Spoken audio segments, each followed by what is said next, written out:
This is Learning to Dad. I'm the cool dad. That's my thing. With Tyler Ross. But what I do have are a very particular set of skills. I'm going to have fun, and you're going to have fun. All right. Hello, and welcome to Learning to Dad. My name is Tyler Ross, and my guest today is U.S. Army Captain Green Beret, and I'm pretty sure you lent your wallet to Sam Jackson in Pulp Fiction because it says bad motherfucker on it. And I think that's your wallet, man. I think you answered my first question is, are we allowed to curse on this podcast? Happens. Absolutely. It's a bunch of dads listening. Yeah. Probably some moms too, and every one of them have let a little bit out. But it happens. Yeah, the things that I know about you, I know John O'Bannon put us together. He's been a great supporter of the show. You guys played lacrosse together at Woodbury Forest in Virginia. Yeah.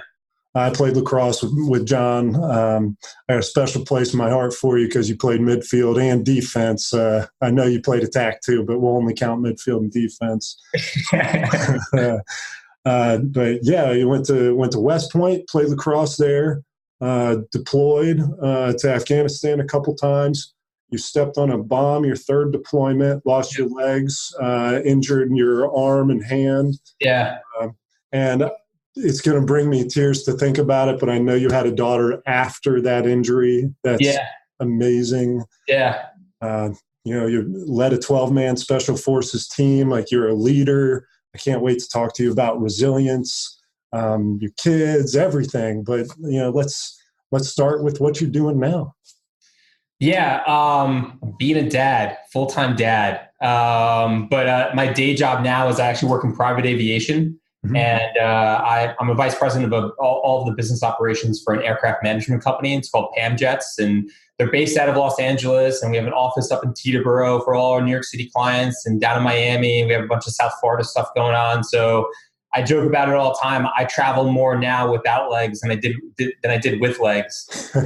Constantly on the go just for work. And I found myself in this field that I knew nothing about, but as I got introduced to it, and the guy that brought me on that I helped start the company up with, he came from private aviation, and I told him, I said, Dave, you know me, I'm an SF guy. I jumped out of planes. I know how to talk to planes to drop bombs. I don't know much about Gulfstreams and private jets. And he's like, no, don't worry. We'll teach you about that. So it's actually been interesting. It's an industry that I knew nothing about on one hand, but at the same time, it's stuff that I actually knew about, operations and the logistics and the day-to-day stuff and the planning. The private aviation world was created by a bunch of guys after World War II that got out that, they all learned how to fly B-29s, and they got into private aviation that way out in Los Angeles and kind of built up the Van Nuys airfield. And it's not so far-fetched for a veteran like myself to end up working in private aviation and dealing with Gulfstreams and Bombardier business jets. So it's kind of what I do now. That's very cool. And you seem energized about it and psyched about it. How long have you been doing it? So I've been with the company since day one. We started the company up from scratch, and I think 2.5 years. And within 2.5 years, we went from 0 clients to we have 11, I believe it is. We're about to sign on full-time planes that we manage.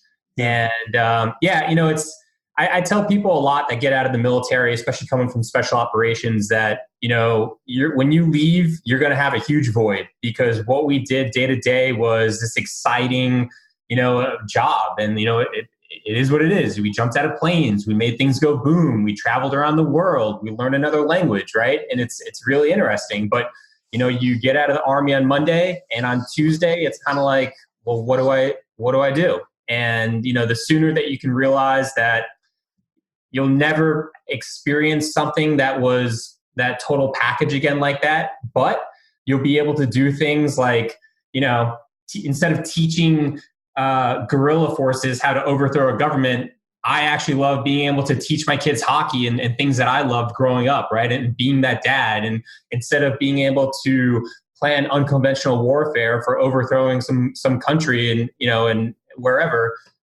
now I'm planning business operations and trying to figure out how to break into the Latin American market using my Spanish skills. So if you're able to kind of piece things together, I think they were able to do a pretty good job at filling that void of what, kept your interest going. And that's kind of what I've been doing. And, honestly, I had to kind of figure that out for myself, stepping on a bomb and waking up in a hospital bed and, coming to the conclusion that I don't have legs anymore and life's not going to be the same. And, what's kind of figuring out what's important to me. So do you find yourself in a position to speak to a lot of veterans on that particular subject, kind of help them adjust, particularly injured veterans? Yeah, I do. It's not something that it's my second gig and, go to my website and I'll come talk to you. It's just word of mouth. I do some speaking engagement stuff, but that's really kind of somebody asked me to come talk to the hockey team, a lacrosse team or something like that. And I think of it as kind of like giving back and paying it forward, just to be able to help out younger guys, whether it's a high school team or college team. But I haven't really had the opportunity to act as an official mentor to guys getting out of the military. It's just, it's such a small community that I still talk to everyone on my team. And I still talk to guys that I went through the Special Forces qualification course. And I still talk to my lacrosse teammates that I played lacrosse with up at West Point. And, it's something that we always talk about, especially for, our generation, deploying. I mean, so for me personally, I was a freshman in high school when 9/11 happened. I deployed to Iraq and from 06 to 07, I was there for 15 months. I went to Afghanistan twice. So, I did a lot of stuff, but my classmates, the same deal. So, to get out and to be able to look back 15 years ago, everything that we did and how the world has kind of changed and deployments are a little different now. And, the fight's not just the same fight it was, when we were in Iraq and that was like the Wild West. It's stuff that we still talk about.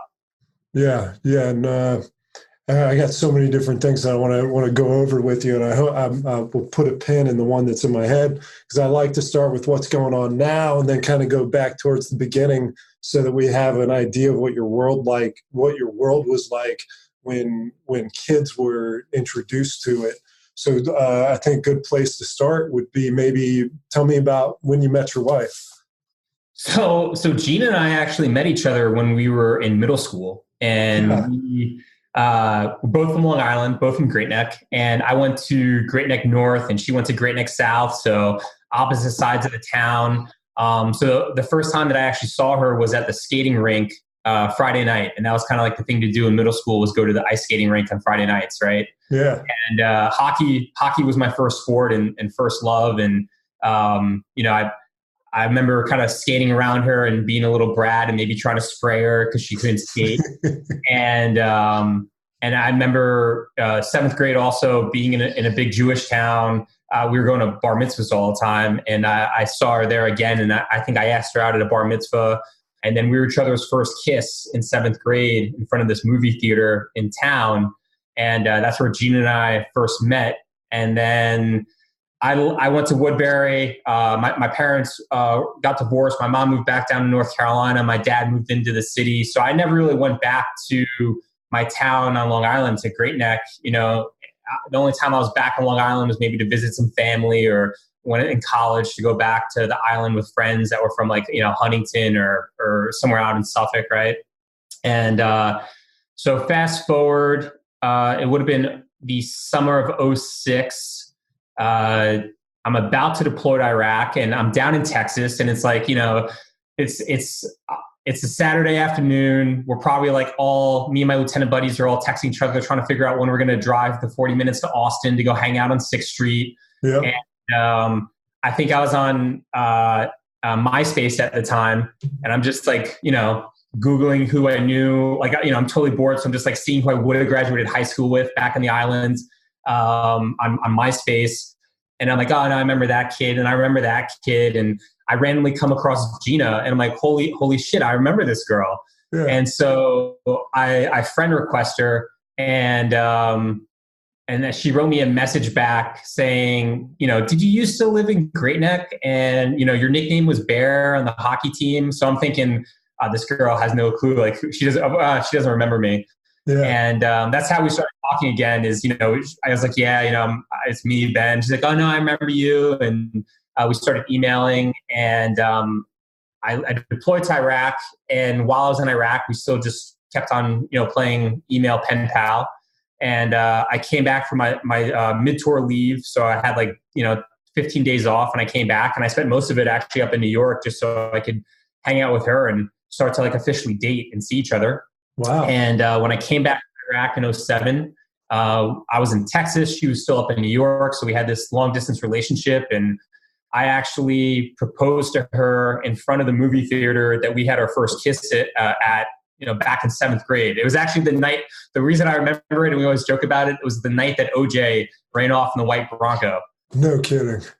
Yeah. Wow. That's one of the things you will never forget the date. You could always just Google when did OJ run away in the Bronco. And, I think it's June 26th or 28th or something crazy like that. Yeah, that's amazing. Well, what an unconventional way to start a relationship. For 2 years, is it fair to say that you guys had spent less than just a couple weeks together? Yeah, so it was probably, I'd say a year, because my deployment was 15 months. So yeah, it's for about a year, a little more. We had this kind of long distance relationship where in between those 15 months, I came home and we went out on a couple of dates, and that was pretty much it. Yeah, and so and you proposed to her in front of that same theater. You get married, and you're deployed again after you get married, or did you get deployed and then got married? So let's see. So we got married, and then I started the Special Forces qualification course. So Gina moved down to North Carolina because the course is at Fort Bragg. And for officers, it's a little more than a year. It's probably about a year and a half. And depending on what your specialty is on the team and your language, for medics that are learning a longer language like Russian or Chinese, you could be going through the Special Forces qualification course for 2 years before you get the team. But for officers, for me, because I was learning Spanish, so it's one of the shorter languages. I think it was a year, and maybe it was 18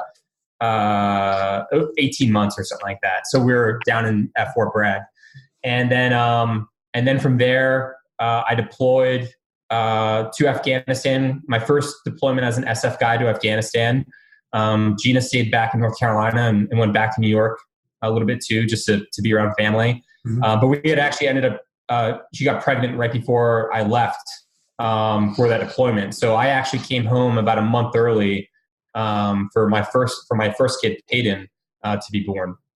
So I've never been deployed anywhere. The closest I've probably ever been, though, is while my wife was pregnant. You missed. Yeah. Well, I always joke about it. I'm like, that was the easiest pregnancy to do. That's what I was trying to do. I didn't find it as funny. Yeah, you weren't bringing macaroni and cheese and chicken nuggets to your wife every hour on the request. No. But so I'd imagine that the headspace that you're in, having been deploying again, and then having a kid, did that change the way that you approached your job overseas? Yeah, totally. I mean, it sounds so cliche, but once you have a kid, I mean, you totally look through life in a totally different lens, right? And, going back on my third total deployment, my second deployment as an SF guy, it just, I don't know, you don't obviously you don't want to risk anything anyway, normally, and you're careful to plan stuff. And, but I think that, thinking about what I wanted to do after that deployment, I was more ready to kind of call it quits in the military and special operations. And, I had Gina send me a GMAT test book while I was on that deployment, because I figured, I'm going to get out. I never really was in the military to make general, and I saw what higher ranking officers had to do, and it didn't look fun anymore. And I always thought that I was going to get out of the military when it stopped being fun. And, I was always I tell people I was in it more for the journey and not so much the destination. And, it just, so happened that fate had it that I stepped on the bomb, and that was it. I was done. So, I mean, I was thinking about getting out anyway. This kind of sealed the deal. Yeah. Yeah. So how old was your son, when you stepped on the bomb? Peyton was 9 months, I believe, when I got injured. Okay, so his life, which he, as I recall in the article, which I'm gonna give this article a little shout out. uslaxmagazine.com. If you look up Ben Harrow's name, I'm sure you'll find it, written by Matt Hamilton. That was a good article. It said that your son was born in, I want to say 2011. So he's 7-ish now. Yeah, he's 8 now. Yeah. So he's always started 3rd grade. So his basically entire life he's known you as you are now. Exactly. And and that was really, talking about waking up in a hospital bed and kind of coming to and realizing that life is going to be different now. Mm-hmm. That's one of the things that I definitely knew was kind of like my purpose, was making sure that I can give my son and then, now daughter too, the most normal like life there is, and be like the dad that I still wanted to be, right? Like it's still obviously tough, but I've worked it to a way where, I'm lucky enough to be able to work from home, and I travel a little bit. So I'm able to take him to soccer. Look, I'll be honest, if it fucking kills me, I grew up learning how to ice skate when I was 4. My dad put me on the ice, and I skated with my dad. Can't skate with my son. It's just one of those things. But I'm cognizant of that, and I try to do other things, I guess, to make up for that. And I will say, bless his little heart. He has my determination and resiliency. He's become a pretty good soccer player. And I tell people all the time, that in itself is something amazing, because let's be honest, I don't have legs. I'm not outside kicking the soccer ball with him. It's all him. And, he made the travel team this year, and I'm not just saying this as like a proud dad, but I'm like, as an athlete, I'm like, that kid is actually pretty talented at soccer. And, how I was, and probably you, in high school, like I'm going to go find a wall and just throw on the wall for a couple hours and work on my left. That kid's out back. Like he's dribbling all over the backyard, and we don't even have that much of a backyard, and it's on a hill. So he's like running uphill half the time and like doing these soccer drills, and it's all on him, and he's 8 years old. So I feel like if there's one thing he's been able to absorb from me, is that determination and that work ethic, and I think that's something both myself and my wife like really want to ingrain in our kids, is that work ethic. And nothing comes free in life, and you got to work for it. Yeah, that's amazing. And you keyed in on one of my favorite words and topics, is resilience. And I want to jump into that, but first I want to ask you about what did your injury teach you about your relationship with Gina? Yeah, it definitely strengthened it. I know Gina tells the story all the time that she was, for her, she didn't know if I was going to live or die, really. And they told her that, don't go to Germany. She wanted to fly to Germany to be there as I flew from Afghanistan. And they're like, look, honestly, don't fly there, because he may die in Germany. And then, when the body goes to Dover, you're going to miss it, because you guys will be in the air. And so she had no clue what she was going to be walking into, right? Like, Ben stepped on this bomb. How effed up in the head is he? Is he cognizant? Like everything. I'm sure she was thinking from A to Z, worst nightmare. And I still remember, even though I was kind of in and out of it, getting taken off the ambulance and seeing her for the first time at Walter Reed. And I think I was in the elevator, and my good friend of mine and his wife, who I played lacrosse with, Maddie Element, I think were there also. And I look over and I see Gina, and I just said, "Hey, babe." And she, like, right then she knew that it was like, all right, like it's fucked up that he doesn't have legs and all these other injuries going on, but mentally it's still Ben. So I think that put a lot of her worries to bed right away. Yeah. And then, I think it reinforced how important family really is. For me, for somebody that was constantly deploying and, having everything taken away from you, just how important it really is to be there for one another. So I think that any little things that any cracks or fractures that we had in our relationship before, like, anyone does, that probably solidified and fixed those. Just because, going through a crucible like this, just really, it strengthens it, right? It's like anything else in life. You kind of go through a test like this and you come out stronger. Yeah, I think one of the major problems that I have in communicating with my wife is my ego. If I don't let it go, I'm not going to allow some of those gaps to get filled in because I'm protecting them. Did you find that, you know, you had to overcome like this ego from, you know, as you were recovering, or did you find that it wiped away and that you were open and available and made for a better partner in that sense? Yeah. So ego is interesting. I tell people a lot that whatever type of facade you had, that shit got blown away with your whatever limbs you're missing, right? Like you are who you are, especially now. Yeah. And I think the ego thing, you know, with my wife is, you know, definitely helped. And I'm sure she'll say different, especially now because I'm a little more mobile and cocky again. But it's, you know, in the beginning, look, it's going back to the dad thing in the beginning, you know, I wasn't as mobile as I am now. You know, I'm up and walking on legs, and we went through a whole process for learning how to do that, and a whole bone lengthening process for even being able to get a chance to learn how to walk on prosthetic legs. And, you know, before that, I was in a regular, you know, wheelchair. But in the very beginning, I mean, I was banged up. So I'm in this like Dr. Evil motorized wheelchair. You know, this arm was like cocked all the way back, like that movie Rookie of the Year where the kid breaks his arm and he's got like that super strength, right? Yeah. And so like Gina, God bless her, she still like forced me and made me step outside my comfort zone to like go pick up Peyton at daycare, even though I'm like stuck in this like motorized wheelchair, you know, so I got to get in this handicap van with this ramp and drive over there and go pick up Peyton. And, you know, I would put him on my lap as I would like, you know, use the little joystick to drive my wheelchair to and fro for like the first 6 months before my right arm was like strong enough to use a regular wheelchair. So yeah, like that ego thing, you know, I was a 4-year Letterman college athlete, D1 lacrosse player, you know, special forces, tactical athlete, and then boom, I'm this guy that can't even like walk, right? So you're talking about a major blow to ego. So I could easily have sat there and been like, nah, I can't do it. You know, like I feel sorry for myself. But to be honest, those thoughts never crossed my mind. It just didn't seem like a thing to me. It was like, no, you're right. I should go do that. Thank you for reminding me to like push myself, you know?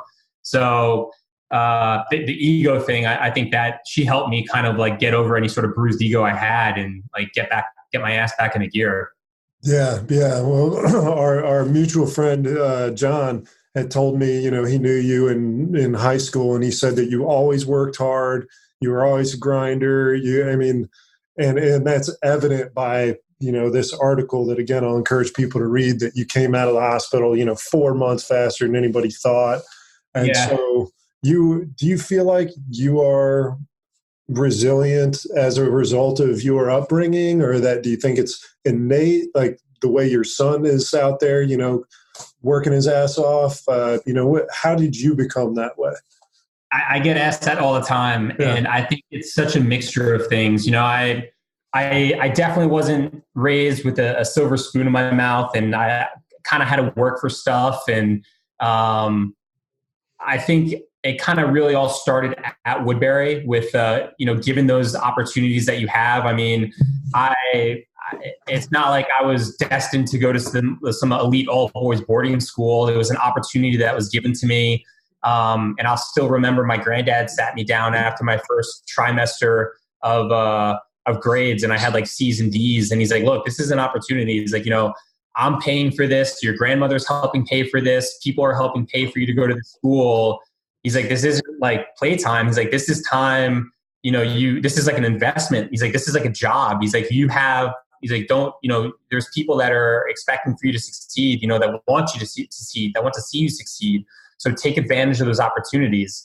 And, you know, like, I'm sure like everybody, I really looked up to my grandfather, and at 15 to have this feeling like I just like let him down, it was kind of shitty.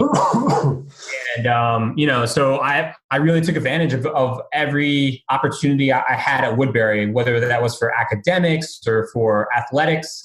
That's kind of where it all started. And I think I started to see the results of hard work at a young age, and it just made sense to me. And all right, well, if I keep working a little harder in this direction, let's see how far I can go. And that, you know, I made it to here. Let me work a little farther, you know, and then obviously going to West Point and going down, the ranks of the military, if you're willing to, you can really learn about mental toughness in the military as an understatement, right? Especially in the world of special operations. So it's like a graduate school for that.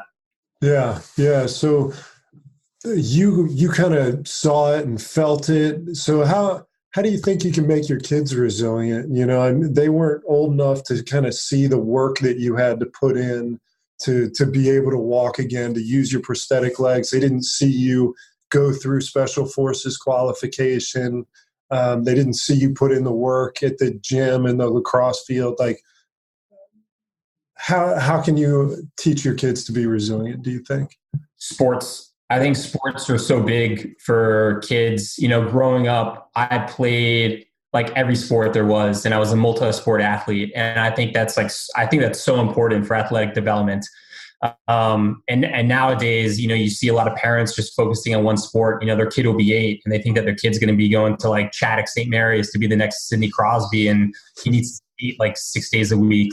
And I remember playing hockey with kids that's all they did was play hockey, and they were kind of this one sport athlete. And then, they went off and played junior somewhere and magically developed a coke habit, right? Because mommy and daddy wasn't there to make sure that they were like pushing themselves, right? Yeah. And with sports, my son in particular, like with soccer, for example, he's starting to see at a young age, if he's out there practicing on his own, there's benefits to that and rewards that he'll reap from that, right? Mm-hmm. And I think it's just little lessons like that he will start to figure out, all right, well, if I do this in sports, maybe if I do this in academics in school, right, then he'll start to see it that way and progressing as well. But I think athletic competition in sports is so big with development, with resiliency and mental toughness. Look, my kid's 8. It's not like I got him outside like running wind sprints, but at the same time, I will encourage him to work hard. And, some days he doesn't want to go to practice, and that's fine, but we're not going to sit at home. I take him down to the park and I make him run around the park for like an hour. He's doing something athletic and running around and being outside and developing. I think that's so important. I couldn't agree more. How old's your daughter? Marquesa is 4. 4. Yeah, she just started pre-K, so she'll be in kindergarten next year. Yeah, my daughter's going to be 5 on Sunday, so we got kind of in the same boat there. What do you think is the biggest difference you're seeing between raising a boy and a girl? They're just it's so funny. They're just so different personality-wise. He's a little more timid and shy, and Marquesa will just go up to anybody at the playground and say, "Hey, best friend, come play with me." And she's like she's 4 years old, but she's like this little Pied Piper of kids at the playground, and making kids follow her around. And she's this kind of, she's this like born leader, and it's pretty interesting to see.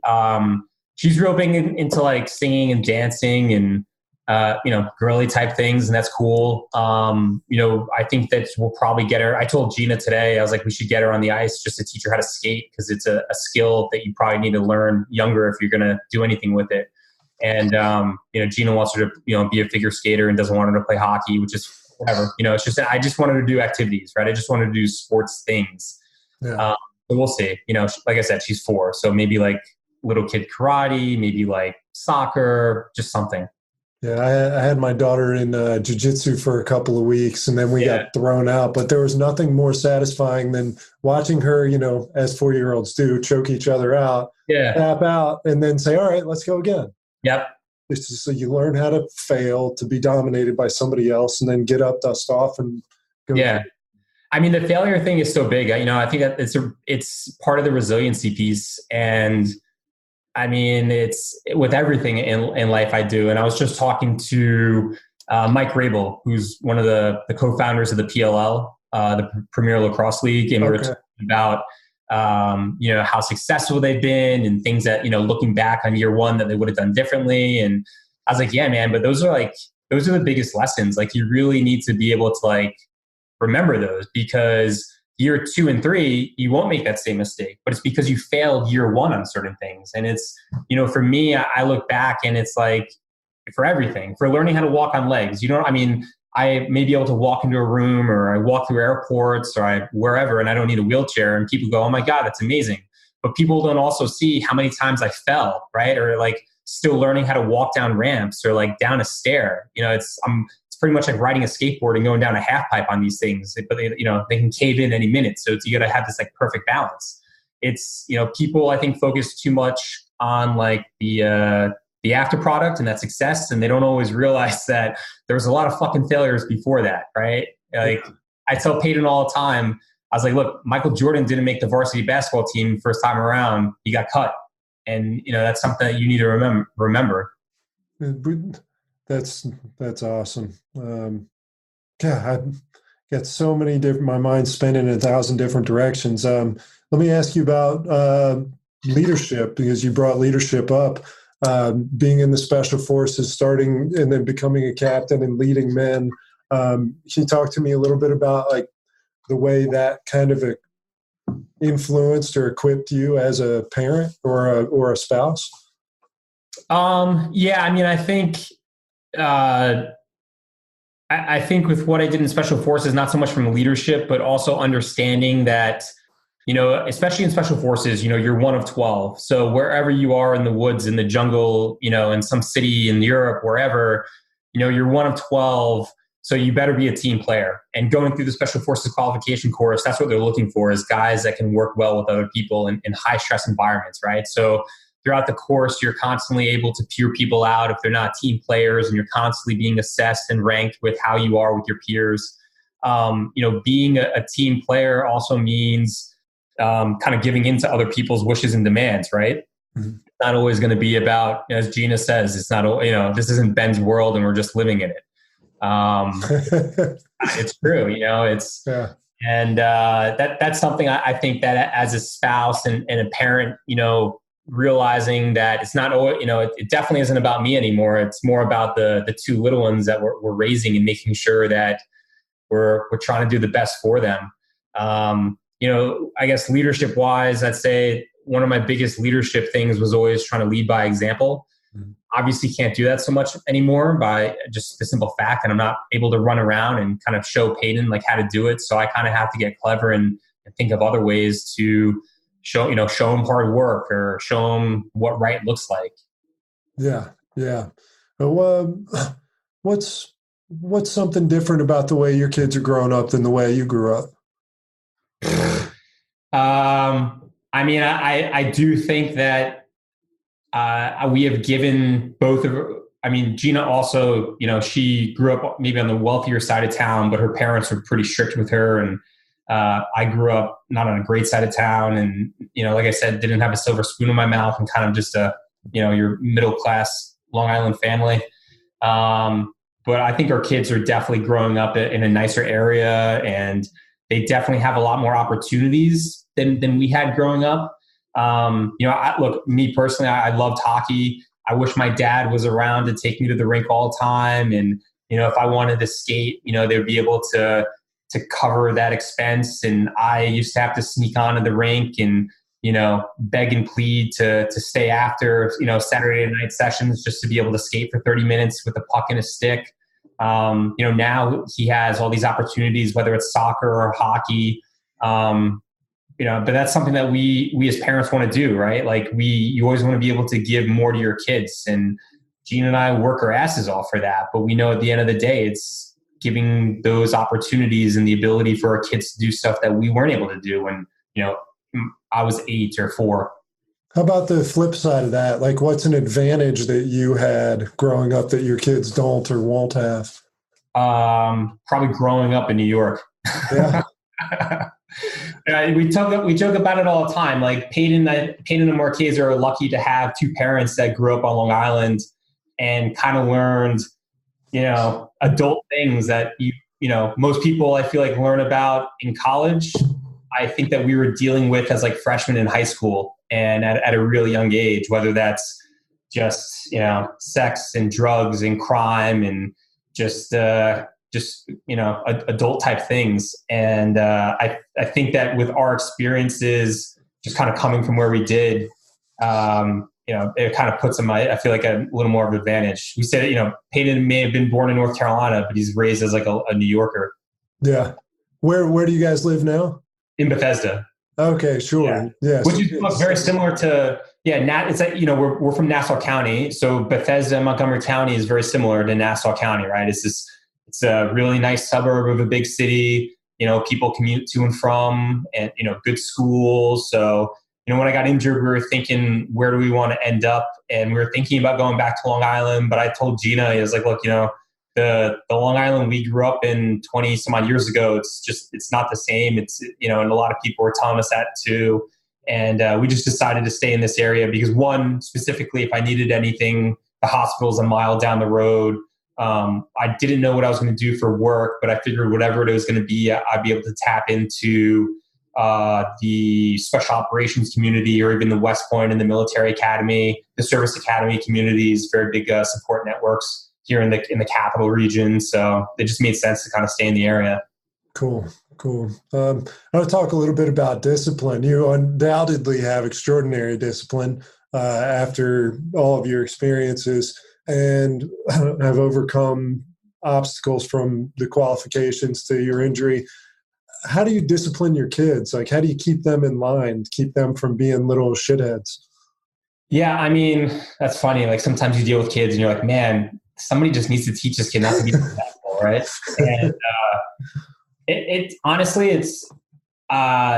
you do have to get strict and stern with them. Like, I don't hit my kids by any means, but I do raise my voice. And it's just, I feel like you have to instill that kind of sense. We joke about it. It's better to be feared than loved sometimes. Like, my kids know when I'm serious, right? And when I say time to go, it's time to go. Like, now's not the time to be fucking around and running around the house and tell me that you only can find one shoe. And, but look, they're 8 and 4, so shit happens, right? Like, Peyton misplaced his soccer cleat the other day, and we're running late to soccer. As much as I want to be like, dude, this is just so fucking unacceptable, deep breaths and I pace myself, and I do remember that he's 8, and like, all right, let me be a little clever about this, and how can I turn this into a learning lesson? And so now Gina went and bought him a new pair of cleats, and I told him, hey, those are inspectable items. Wherever you want to keep them, you keep them. But I better be able to look at any point of the day and see those 2 cleats right there. I was like, you want to put them under your bed so I can see them? No. You want to put them in your bag? All right, great. Leave them in your soccer bag. At any time when those things aren't on your feet, they better be in that fucking bag so I can check them out. They're in the bag. That's great.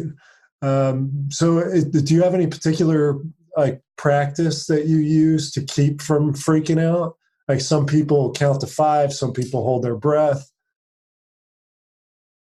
I wouldn't advise holding the breath. Take too long. I tell you what, I do. So 2 things. One, losing my legs has definitely taught me to be more patient. Mm-hmm. Just because, before, super type A personality, go. I obviously can't go as much as I want to now. So I have to be more patient about things. So it has taught me patience. The second thing is, I'm a big practitioner, I guess, of hot yoga. So I do it like twice a week. And I feel like, not just for the physical, like stretching, and, it is like rehab for me, because walking in prosthetics, it makes my back tight, and, just always constantly working out, and, being in the heat helps. But also, I think mentally it helps me kind of calm down and get, just be more zen. So I think that has helped a lot too. Plus, I remember a trick that they taught you in SEER school during, if you're ever getting interrogated, you're supposed to take like 3 deep breaths and make sure like you're keeping pace and a good rhythm of like how you're speaking, so you're not all frantic and pissed off, and you want to just be cool and calm and slow and methodical. So that helps as well. So can you give me an example of that a little bit? 3 deep breaths, like before you speak, or is that like as you're speaking, you're trying to create some cadence and like explain that? Yeah. So what I would do is I would take a deep breath, and then I would tap my leg like 5 times or 3 times, just to make sure I'm giving myself a pause, like. And then I'll be like, all right, let me address this, like whatever it is. Yeah. I do that, now thinking about that also, something that as an SF guy, especially as a captain and a leader, when you're talking on the radio during a firefight, one of the things I was always taught, especially during the officer portion of the qualification course, was, you're on SATCOM, so people can hear you all over the globe, in this firefight, requesting for bombs to be dropped on, like danger close, because you've got, half your team is bleeding out and you're being overrun. But people need to hear on the radio this like cool, calm, and confident voice that you have everything under control, because that is, it's like comfort, or I guess what's the right word? Like almost like via osmosis. Like if they hear that you're cool and calm, everybody else is going to be cool and calm around you. That's amazing, and I've of course seen portrayals of such things and heard recordings of such things, and it impresses me to absolutely no end. And it's almost kind of funny to me to think that the same person that can deliver that message can be like, "Get your fucking cleats in order. Wear your fucking cleats." Being fired at, you're cool, but yeah. Everybody has their breaking points. And leave it to a 4-year-old and 8-year-old to find yours. Yeah. What are a couple of characteristics your kids have that they get from you? I think that Peyton has my determination and my wife's determination. And I think my daughter, Gina's already said it. Marquesa has my fearlessness. I mean, she steps off things and goes down slides, and they're at the beach. We're back up on Long Island at the beach for most of the summer, and she just run into the waves recklessly and get thrown around, and be all shocked and realize that, all right, I'm cool, I'm okay, and laugh it off and run right back into the ocean. So I think that she has that part to me, which we'll probably have to be a little more careful of as she gets older. So what are some characteristics you hope that your kids have as they get older? I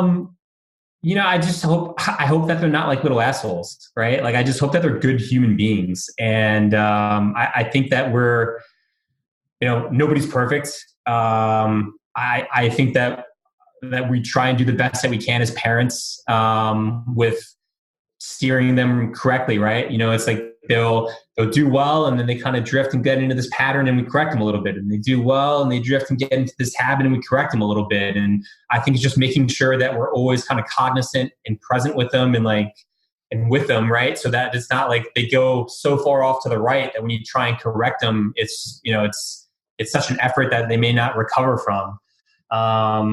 But I guess I would hope that Peyton continues to be this dedicated, hardworking little guy, and Marquesa too, and just they're good people and happy. What's a great piece of advice that somebody's given you in regards to parenting?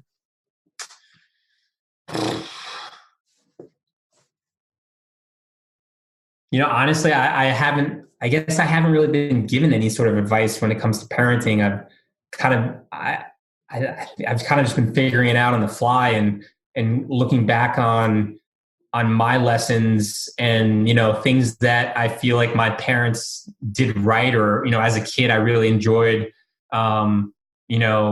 being around there, as a kid, things that I enjoyed that my parents did. And I think one of those things is trying to just be like cognizant and available for them as much as possible. I try and make an effort, I think, to like wrestle around with them, and, and to play around with them. And, when we go to the park, I don't just like whip out my phone and start like going through Instagram and like doing emails. Like, I'll play with them however I can, whether it's like I push them on the seesaw a little bit, or I push them on the swings, because I think that those are things that they'll kind of like always remember. Those are things that I remember of my parents playing with me on the playground, or my dad, throwing the ball around with me, like being able to put the football around with Peyton, or like little things like that. Yeah. Your son's probably not old enough to start flirting with like social media. What's like a 8-year-old parent managing with an 8-year-old right now?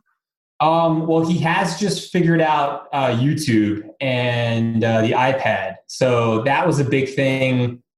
Like I guess we'll always let them use the iPad and YouTube, because I think that if you try and shelter them from it too much, then when they eventually figure it out, like almost like sugar or cookies, right? Like if you hide it from the kids, once they eat cookies, they're going to be like, holy shit, this is the greatest thing ever. That's all I want to eat is cookies. So like trying to pace them and let them play around with it a little bit, because I think it's kind of like when we grew up and I had a Nintendo, right? Like my parents didn't want me to sit in front of the computer or sit in front of the TV and play Mike Tyson Punch-Out for 6 hours, but I was allowed to play it for a little bit, and then my parents would turn it off and make me go outside and be a kid. So I feel like we try and do the same thing when it comes to the kids being able like to mess around on the iPad or watch our phones or, watch like little kid videos on YouTube or whatever. And I think that's like perfectly fine. I mean, we're still very cognizant and like, I'll listen and see or hear like what he's listening to and making sure it's not just like something crazy. Like he somehow went into like some sort of like ISIS YouTube black hole and like watching decapitation videos or something crazy like that, which hasn't happened. So yeah, just little doses I think are fine. That's pretty much the biggest thing right now. Yeah. What's one of the biggest impacts just having kids has made on you and your personality?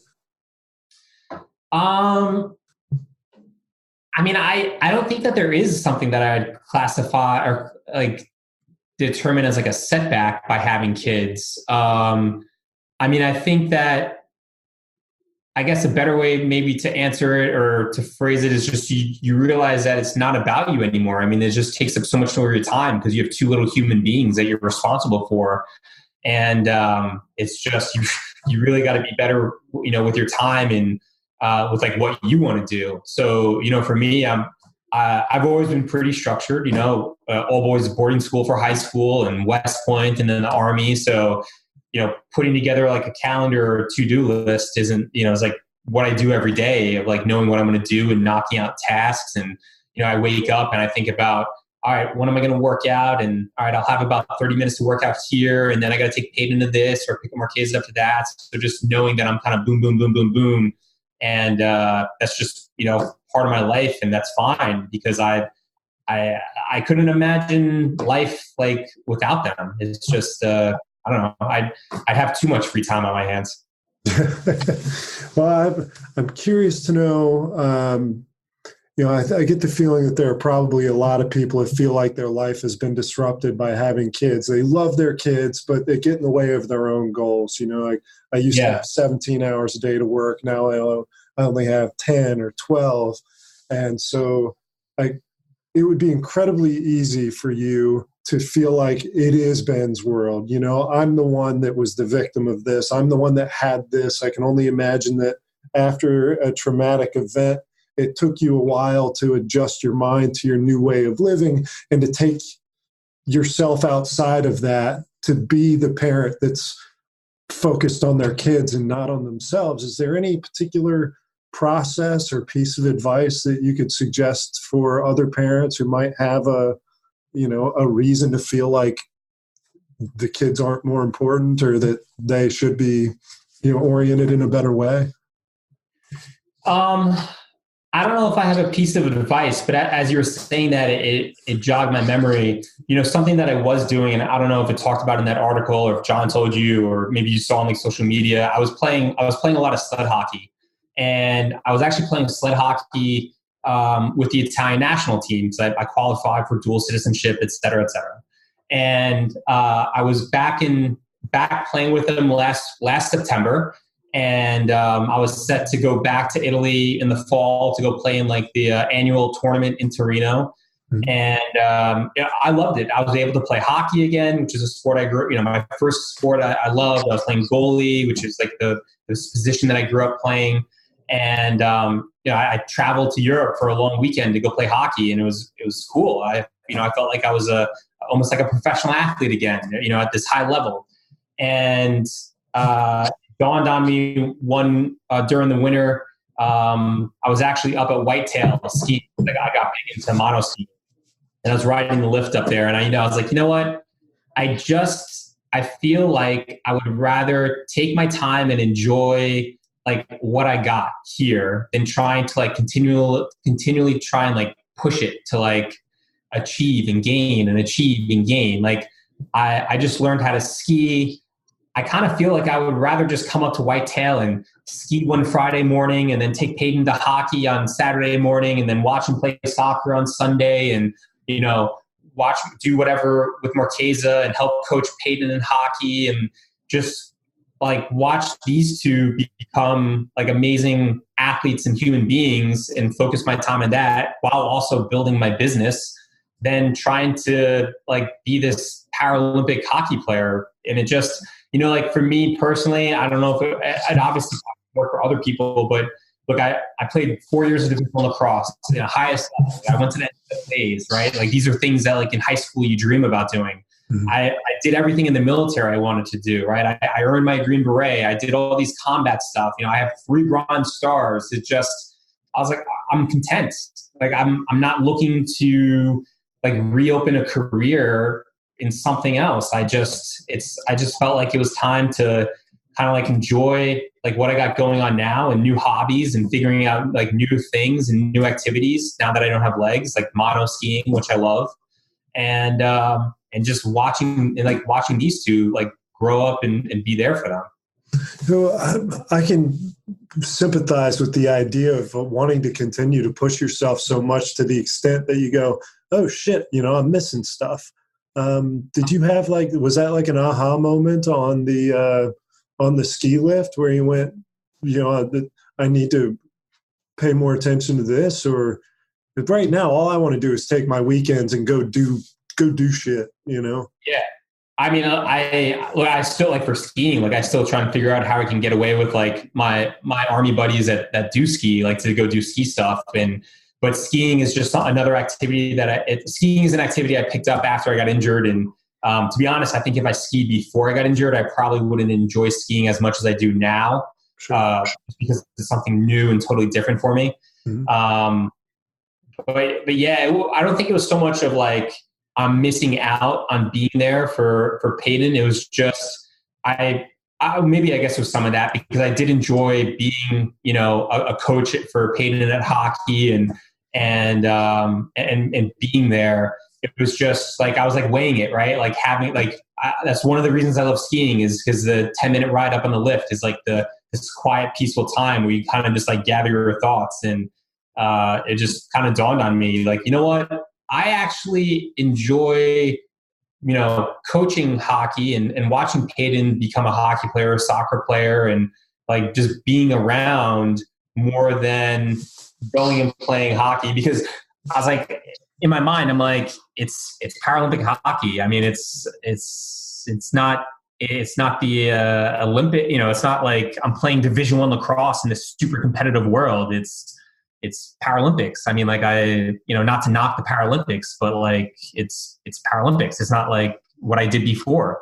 Mm-hmm. So I was like, you know what? I'd rather just find other new interesting things to push myself. And whether that's, you know, skiing new slopes and going off jumps or something fun and crazy like that. And just watching my kids grow up. Yeah. Well, I want to be sensitive to your time. I'm going to jump into some kind of, I'll call them short answer questions. Yeah. So let's say, what's your role as a dad? What, I guess I think that my role as a dad is to kind of be the example that my son and my daughter want to grow up to be. You know, it goes back to the leadership piece. Is, you know, you want to follow the leader that looks right. You want to be that example, and you want to lead by example. What's the greatest hope that you could have for your kids? I just that they're happy when they're grown up, that they're, you know, like now, like I'm pretty happy. Like, I mean, look, I've lost my legs, but I've done a lot of great things in my life, athletically and personally. And just, I'm pretty content and still going forward. You know, I hope that they're the same way when they get older. Hey, this is a little off topic, but I wanted to ask you, since your injury, what's something that you've learned about yourself? Um, I think that probably that I'm a lot tougher than I think that I am. Mhm.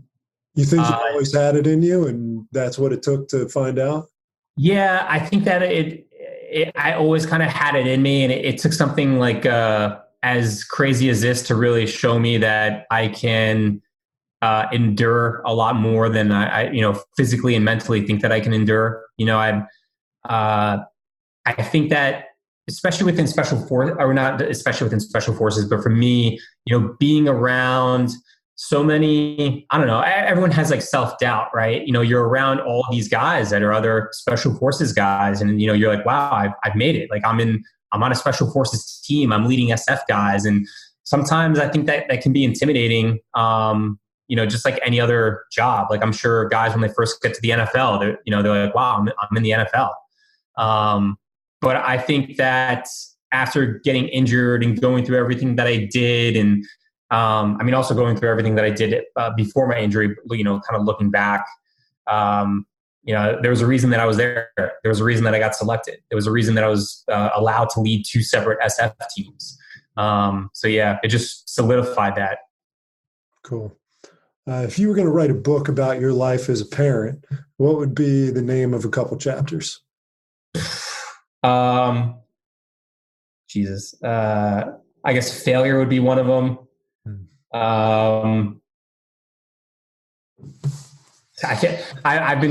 Somebody else was telling me that I need to write a book, and I just have not had enough time in the day to sit there and like write a book. That's tough. I guess, yeah, failure. I don't know, man. I'd have to come back to that one. I'm still, I guess I'm still trying to figure out the chapters right now. My kid's only 8 and 4. You come back to me in like 10 years. Well, then we could do that. Yeah. Yeah. You have a favorite fictional dad, favorite TV dad? Favorite TV dad. Peyton and I like watching The Simpsons. So Homer. Awesome. Yeah.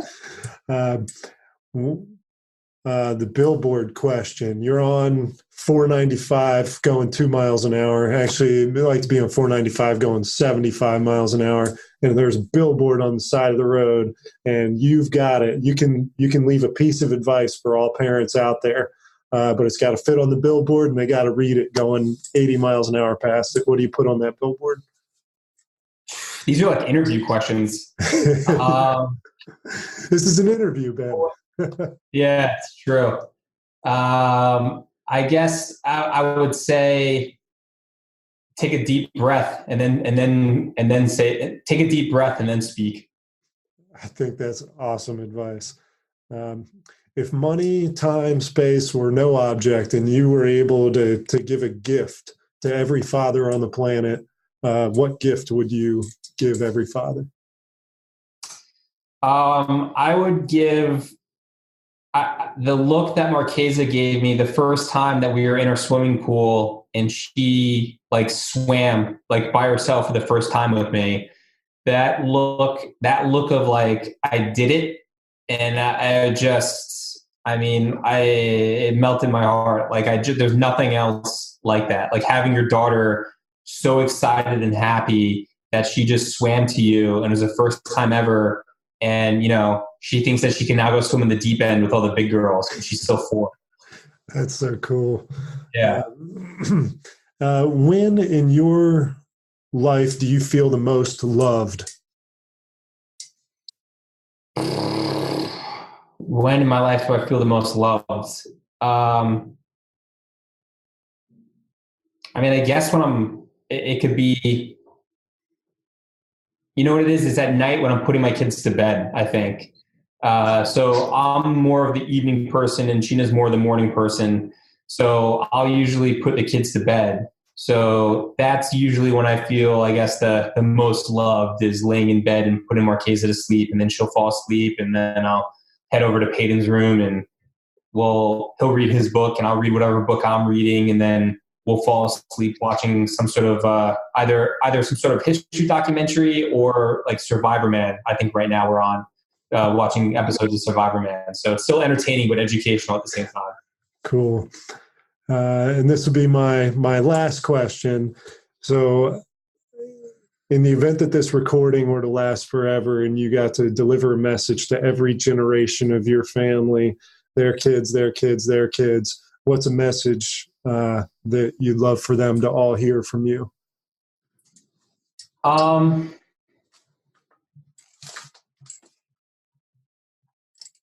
Just don't give up.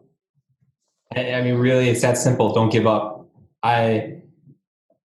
Just continue going. You know, one foot in front of the other. I guess it would be, you know, before I started Ranger School, I was obviously everyone's intimidated to start Ranger School. It's like this major crucible, like kind of your first real big military school. As an infantry officer, like you got to pass it. Otherwise you're kind of looked down upon by not having your Ranger tab. And I remember talking to a West Point guy that I graduated 05. He was 03. And I remember talking to him and he's like, yeah, man. He's like, look, you can do it. He's like, all it is just putting one foot in front of the other. He's like, that's really it. He's like, you just always continue to walk just every day. And I was like, wow, you know, it sounded so simple and kind of stupid, but looking back on it, it's so true, right? Like, it's not, all right, Jesus, I'm starting Ranger School. Like, I got 72 days of this. That's not like what you focused on. It's just, what do we got going on today? All right, I'll just keep putting one foot in front of the other and do whatever this task is and go to bed. And then tomorrow, one foot in front of the other, like whatever this task is, and do it and then go to bed. And then before you know it, you're on day like 70 and you're going to graduate in 2 days. So that's probably the advice I'd like to give to the generations of Harrows coming after me. Awesome. Ben Harrow.